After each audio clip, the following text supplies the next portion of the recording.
నమస్కారం, నా పేరు తేజస్విని. బీసీఎన్ న్యూస్ కి స్వాగతం. ముందుగా ముఖ్యాంశాలు. పంచాయతీరాజ్ వ్యవస్థను మరింత పటిష్టం చేస్తామన్న గూడూరు ఎమ్మెల్యే సునీల్ కుమార్. ప్రజలకు మెరుగైన పాలన అందించడమే కూటమి లక్ష్యమంటూ స్పష్టం.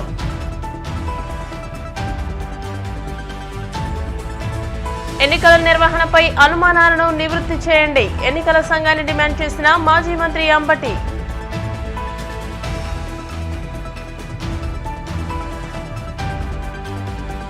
సర్వేపల్లి ఎమ్మెల్యే సోమిరెడ్డిపై మాజీ మంత్రి కాకాని ఫైర్. త్వరలో అవినీతిని ఆధారాలతో సహా బయటపెడతానంటూ స్పష్టం.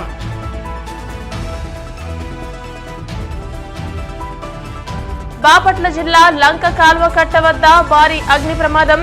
గ్యాస్ బండ పేలి 7 పూరిళ్లు పూర్తిగా దగ్ధం. పంచాయతీరాజ్ వ్యవస్థను పటిష్టం చేసేలా కూటమి ప్రభుత్వం అడుగులు వేస్తోందని గూడూరు ఎమ్మెల్యే సునీల్ కుమార్ తెలియజేశారు. తిరుపతి జిల్లా గూడూరులోని మండల ప్రజా పరిషత్ కార్యాలయంలో సర్వసభ్య సమావేశం నిర్వహించారు. ఈ సమావేశంలో పాల్గొన్న ఎమ్మెల్యే సునీల్ కుమార్ మాట్లాడుతూ గత వైసీపీ ప్రభుత్వంలో పంచాయతీరాజ్ వ్యవస్థ నిర్వీర్యమైందని ఆవేదన వ్యక్తం చేశారు. గ్రామాలు అభివృద్ధి చెందితే రాష్ట్రంతో పాటు దేశం కూడా అభివృద్ధి చెందుతుందన్న లక్ష్యంతో తమ ప్రభుత్వం పనిచేస్తుందన్నారు. అదేవిధంగా మండల పరిధిలో జరుగుతున్న అభివృద్ధి పనులపై సర్వసభ్య సమావేశంలో చర్చించినట్టు తెలిపారు. ఈ కార్యక్రమంలో జెడ్పీటీసీ యామిని, ఎంపీటీసీలు, సర్పంచ్లు, వివిధ శాఖల అధికారులు పాల్గొన్నారు. చాలా సమావేశాలు ఇక్కడ అటెండ్ అయ్యాను. కానీ అప్పుడు మేమంతా సీలింగ్ చేసుకున్నాం. ఇదంతా ఉన్నప్పుడు చెప్పలేకున్నప్పుడు ఏమైందో అర్థం కాదు. ఎండి గారు చెప్పాలి అది ఏం జరిగిందో. 5 సంవత్సరాలు ఏం మాట్లాడుతుందో అట్లేదు. సీలింగ్ ఎంత అవుతుందో చెప్తే మీరు ఫండ్స్ ఉంటే మీరు చేయించండి, లేకపోతే నేనన్నా చేయిస్తాను.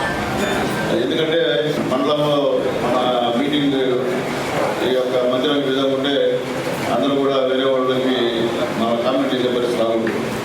ఎందుకంటే గత 5 సంవత్సరాల్లో ఎక్కడ కూడా స్థానిక సంస్థలు నిధులు ఎంపీటీసీకి గ్రాంట్ లేదు, జెడ్పీటీసీ గారికి గ్రాంట్ లేదు, సర్పంచ్కి గ్రాంట్ లేవు, ఎంపీటీసీకి గ్రాంట్ లేవు. అన్నీ కూడా ఆపేశారు. అందరికీ తెలుసండి. ఒక పైసా కాదు, ఒక సర్పంచ్ ఖాతాలో డబ్బులు పడితే మస్తు రోజే తీసుకెళ్ళి వేరే ఖాతాలో జమ చేసేటువంటి కార్యక్రమం జరుగుతుంది. కానీ ఇప్పుడు నారా చంద్రబాబు నాయుడు గారు ముఖ్యమంత్రి అయిన తర్వాత మొన్నే ముఖ్యమంత్రి పవన్ కళ్యాణ్ గారు ఆగస్టు 15కి ప్రతి పంచాయతీకి కూడా కొంత డబ్బులు శాంక్షన్ చేసిన విషయాన్ని కూడా అందరూ కూడా గుర్తు చేస్తున్నారు. సర్పంచ్ అంటే ఒక పొందతనం, ఒక ఎంపీపీ అంటే ఒక పొందతనం, జెడ్పీసీ అంటే పొందతనం. వాళ్ళ గౌరవించిన బాధ్యత మనందరూ కూడా ఉంది. అయితే దురదృష్టవశాత్తు ఈ 5 సంవత్సరాల్లో ఎక్కడ కూడా నిధులు కూడా మీ గౌరవకి వచ్చినటువంటి పరిస్థితి లేదు. ముఖ్యంగా ఎస్సీ, ఎస్టీ, బీసీ, మైనార్టీల సహాయ సహకారాలతో నేను ఎమ్మెల్యేగా గెలిచాను. పేదవాళ్ళు నాకు ఓట్లు వేసింది, పేదవాళ్ళు పెద్ద పెద్దవాళ్ళు కూడా నాకు ఓట్లు వేయాలి. కాబట్టి గూడూరులో ఉన్న సమస్యలన్నీ కూడా క్షుణ్ణంగా నాకైతే తెలుసు. కాబట్టి ఖచ్చితంగా గురవయ్య కానీ ఎంపీటీసీ, జెడ్పీటీసీ గారికి కానీ చెప్తున్నానన్నా ఎంపీటీసీ అందరూ కూడా ఖచ్చితంగా రాబోయే రోజుల్లో గవర్నమెంట్ నుంచి నిధులు కూడా తీసుకొస్తాను. ఖచ్చితంగా మీ ఎంపీపీ ఆఫీసు కూడా డబ్బులు ఉండి మీ ఎంపీటీసీలు కూడా సంవత్సరానికి ఎంతో కొంత వాళ్ళు సొంతంగా పనిచేసే విధంగా కూడా మనం డబ్బులు వాళ్ళకి ఇవ్వాల్సినటువంటి బాధ్యత మనందరి మీద ఉంది. సమిష్టిగా పనిచేద్దాం. ఇక్కడ ఎలక్షన్స్ అయిపోయినా ఇంకా పార్టీలను పక్కన పెట్టండి. కాబట్టి ఈసారి ఖచ్చితంగా చంద్రబాబు నాయుడు గారు ముఖ్యమంత్రిగా ఉన్నారమ్మా. ఖచ్చితంగా ఫండ్స్ అయితే తీసుకొచ్చేటువంటి బాధ్యత పవన్ కళ్యాణ్ గారు ఉన్నారు, పైన మోడీ గారు ఉన్నారు. ఈ ముగ్గురు కలయిక కూడా మనం ఈ గూడూరు మండల పరిషత్ కానీ అలాగే మీ గ్రామాలు కానీ అన్ని కూడా బాగు చేస్తామని చెప్పి ఏ లోపం లేకుండా ఎన్నికలు జరిగాయని తేల్చి చెప్పాల్సిన బాధ్యత ఈసీకి ఉందని మాజీ మంత్రి అంబటి రాంబాబు పేర్కొన్నారు. ఈ మేరకు ఆయన మీడియాతో మాట్లాడుతూ కూటమి గెలుపు తమకు షాక్ ఇచ్చిందని మొదట నమ్మలేకపోయామన్నారు. ఓట్ ఫర్ డెమోక్రసీ అనే సంస్థ పోలింగ్ పై పలు అనుమానాలు వ్యక్తం చేసిందని, అందుకే ఎన్నికలపై కోర్టుకు వెళ్లినట్టు తెలియజేశారు. ఎన్నికలయ్యాక ఏపీలో 68.12% పోలింగ్ పూర్తయిందని ఈసీ చెప్పిందని, తర్వాత 76.5% పెరిగిందని, ఫైనల్ గా 80.66% ఈసీ ప్రకటించిందని అంబటి రాంబాబు పేర్కొన్నారు. ఎన్నికల సంఘం తమకున్న అనుమానాలు నివృత్తి చేయాలని డిమాండ్ చేశారు. ఫైనల్ ఫిగర్ కి కౌంటింగ్ ఫిగర్ కి ఎందుకు తేడా వచ్చిందని అంబటి ప్రశ్నించారు. ఇది అత్యంత దురదృష్టకరమని, ఎన్నికల నిర్వహణపై ఉన్న అనుమానాలను నివృత్తి చేయాలని కోరుతుంటే కుంటి సాగులు చెబుతున్నారంటూ అసహనం వ్యక్తం చేశారు. ఎన్డీఏ ప్రభుత్వం అధికారంలోకి రావడం, కూటమి అనూహ్యంగా చాలా పెద్ద మెజారిటీలతో గెలుపొందడం జరిగింది.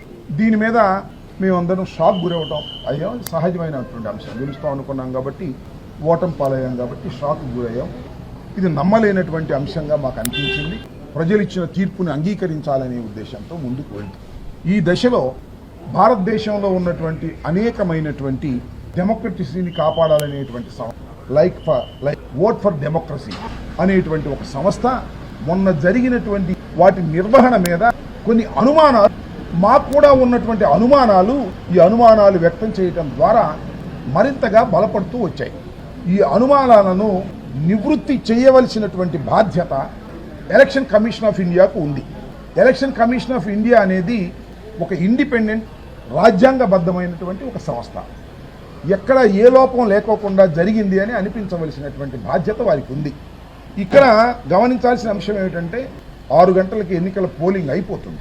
6 గంటలకు ఎన్నిక జరిగినప్పుడు, ఆ టైం అయిపోయినప్పుడు 6 గంటలు అవ్వగానే ఆ ప్రాంగణంలోకి ఎవరైతే ప్రవేశించారో వారందరికీ టోకెన్స్ ఇచ్చి వాళ్ళను కూడా అయిపోయేంత వరకు, క్యూలు అయిపోయేంత వరకు ఓటు వేసే విధంగా వారికి అవకాశం కల్పిస్తారు.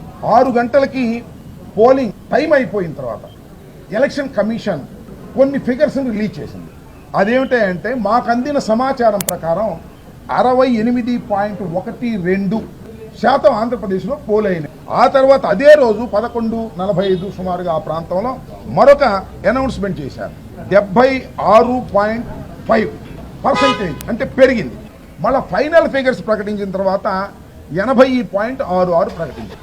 డిఫరెంట్గా ఉన్నాయి. ఆ తర్వాత 13వ తారీఖున అయిపోయిన తర్వాత 4వ తారీఖున పోల్. ఆ కౌంటీ ఫిగర్స్ చూస్తే ఎంత ఉన్నాయంటే 82 పైచిలుకుంది పర్సంటేజ్. ఇది చాలా ఆశ్చర్యాన్ని కలిగిస్తున్నటువంటి అంశం. ఒకదానికి పొంతం లేనటువంటి అంశంగా అనిపిస్తూ ఉంది. వాళ్ళు ఇచ్చిన ఫిగర్సే. ఎలక్షన్ కమిషన్ ఈ అనుమానాలను క్లియర్ చేయాలి. ఫైనల్ ఫిగర్స్కి కౌంటింగ్కి మధ్య ఎందుకు తేడా వచ్చింది, లేదు టైం అయిపోయిన తర్వాత ప్రకటించినటువంటి దానికి మళ్ళా వాళ్ళే ప్రకటించిన ఫైనల్ ఫిగర్ అంత హైప్ ఎలా వచ్చింది, చాలా అన్యూజువల్గా జరిగింది. దీన్ని డౌట్ తీర్చవలసినటువంటి బాధ్యత ప్రభుత్వాలకు కాదు, ఎలక్షన్ కమిషన్కు ఉంది.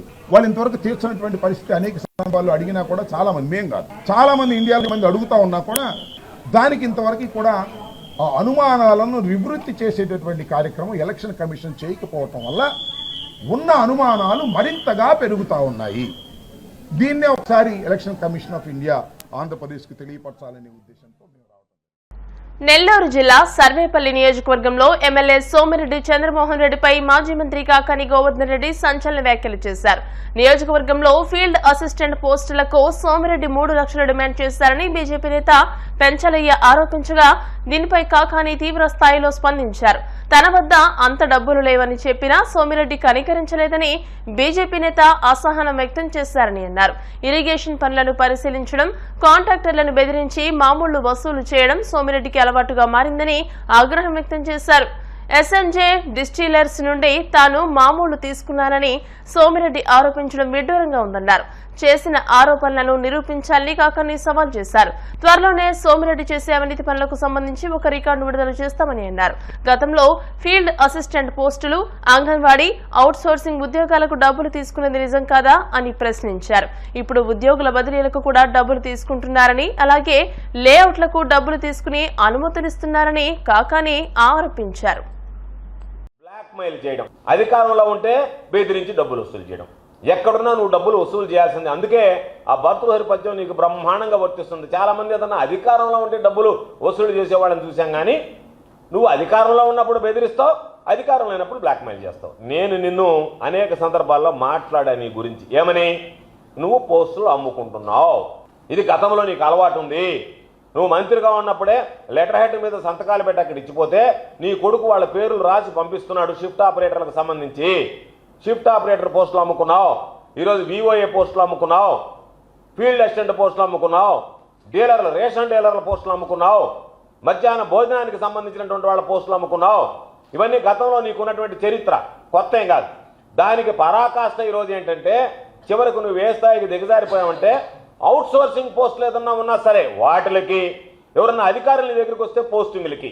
ఇది కొత్తగా చెప్పేది కాదు. పోస్టుల అమ్మకాల గురించి అనేక సందర్భాలు చెప్పాం. లేఅవుట్ల గురించి చెప్దాం. లేఅవుట్ల గురించి ఏం మాట్లాడాడు? గోవర్ధన్ రెడ్డి బినామీలు లేఅవుట్లు వేసినారు అని అన్నావా లేదా? అన్నమాట వాస్తవమా కాదా? నా బినామీలని నీ నోటికుండానే చెప్పావా లేదా? వాళ్ళకి సంబంధించినటువంటి ఆ వాటిని కూలగొట్టావు. కూలగొట్టిన మాట వాస్తవమా కాదా? వాళ్ళ మీద పొదలకూరు పోలీస్ స్టేషన్లో కేసులు పెట్టించావు, నాన్ బెయిలబుల్ కేసులు. నా బినామీలు అన్నావు, వాళ్ళ మీద కేసులు పెట్టించావు, వాళ్ళకు ఉన్నటువంటి లేఅవుట్లు కూలగొట్టావు. ఇవన్నీ చేసినటువంటి నువ్వు ఈరోజు ఎందుకు వాళ్ళకి దగ్గరుండి అనుమతులు ఇప్పించావు? నేనేమన్నాను, అయా లేఅవుట్ల దగ్గర నుంచి డబ్బులు తీసుకునేటువంటి అలవాటు సర్వేపల్లి నియోజకవర్గంలో ఎప్పుడు లేదు. పొదలకూరు మండలంలో ఎంతోమంది శాసనసభ్యులు పనిచేశారు, ఎప్పుడు ఇటువంటి నీచమైనటువంటి పనులు పనిచేసినటువంటి పరిస్థితి లేదు. ఇంత నీచంగా డబ్బులు వసూలు చేయలేదు అని అంటే గోవినకాయ దొంగల భుజాలు దౌడుకున్నట్టుగా ఎవడో ఒకటి ప్రెస్ మీట్ పెట్టాడు, నేను సోమిరెడ్డికి డబ్బులు ఇవ్వలేదు అంటే. దాని అర్థం ఏంటంటే వాడి దగ్గర నువ్వు డబ్బులు కొట్టేసావు అని అర్థం. కొట్టేసి నువ్వు ఆ డబ్బుల నుంచి బయటపడాలంటే మీరు పోయి ప్రెస్ మీట్ పెట్టమను. లేకపోతే నేను పలాని వాడు డబ్బులు ఇచ్చాడు అని నీతో మాట్లాడకపోతే నువ్వు వాడి చేత ఎందుకు ప్రెస్ మీట్ పెట్టించి మేము డబ్బులు లేదని చెప్పించావు? ఎవరినైతే బినామీలు అన్నావో, ఎవరినైతే నువ్వు అన్నావో వాళ్ళు ఏం చెప్పారు, సోమిరెడ్డి ఆధ్వర్యంలో మేము లేఅవుట్లు వేస్తున్నాం అన్నారు. అంటే నీ దగ్గర డబ్బులు ఇచ్చేస్తే 3 కోట్ల రూపాయల డబ్బులు నువ్వు ముట్టలో వేసుకుంటే దానికి సంబంధించి నువ్వు వాళ్ళు చేసినటువంటి పనులన్నీ పవిత్రం అయిపోతాయా, పునీతులు అయిపోతారా? ఈరోజు ఏ వ్యక్తుల మీద అయితే నువ్వు దాడి చేసావో, బ్లాక్మెయిల్ చేసి ఆ లేఅవుట్ల వాళ్ళ దగ్గర డబ్బులు తీసుకున్నటువంటి బ్రతుకు నీదొక బ్రతుక? నువ్వు ఒక మనిషివా? నీదొక మనిషి జన్మ. నెల్లూరు జిల్లా కలిగిరి మండలం నాగిరెడ్డిపాలెం సమీపంలో ఇన్నోవా కారు అదుపు తప్పి సైడ్ కల్వర్టును ఢీకొట్టింది. అతి వేగంతో ప్రమాదం జరగడంతో ఇంజన్ ముందు భాగం తుక్కుతుక్కైంది. ఎయిర్ బెలూన్స్ ఓపెన్ అవడం వల్ల ఎవరికీ ఎలాంటి ప్రమాదం సంభవించలేదని స్థానికులు తెలిపారు. బాపట్ల జిల్లా కర్లపాలెం మండల పరిధిలోని లంక కాల్వ కట్ట వద్ద భారీ అగ్ని ప్రమాదం చోటు చేసుకుంది. ప్రమాదంలో 7 పూరిళ్లు పూర్తిగా దగ్ధమయ్యాయి. మంటలు ఉవ్వెత్తున ఎగిసిపడుతున్నాయి. ఒక ఇంట్లో గ్యాస్ సిలిండర్ పేరడంతో మంటలు చెలరేగి పక్కిళ్లకు వ్యాపించాయని తెలుస్తుంది. వెంటనే స్థానికులు అగ్నిమాపక సిబ్బందికి సమాచారం అందించగా వారు వచ్చి మంటలను అదుపు చేశారు. ఈలోపే భారీ నష్టం వాటిల్లింది. రైతులకు మేలు రకమైన సలహాలు, సూచనలు అందించి వారికి తక్కువ పెట్టుబడిలో ఎక్కువ లాభం పొందేలా చర్యలు తీసుకుంటున్నామని కరప సబ్ డివిజన్ వ్యవసాయ శాఖ అసిస్టెంట్ డైరెక్టర్ బాబురావు తెలియజేశారు. కాకినాడ జిల్లా కరప మండలం గురజాలపల్లిలో రైతు సేవా కేంద్రం వద్ద కరప సబ్ డివిజన్ పరిధిలోని కరప, కాజులూరు, తాళ్లరేవు మండలాలకు చెందిన గ్రామ వ్యవసాయ అసిస్టెంట్లకు ప్రకృతి వ్యవసాయదారులకు ఒకరోజు శిక్షణ నిర్వహించారు. రైతులకు మేలుకరమైన సాగు, మందులు, పిచికారీపై అవగాహన కల్పించి వారికి సలహాలు, సూచనలు అందజేశారు. ఈ కార్యక్రమంలో కరప, కాజులూరు, తాళ్లరేవు మండలాల వ్యవసాయ శాఖ అధికారులు పాల్గొన్నారు. ఇప్పుడు కాసేపు ప్రకటనలు.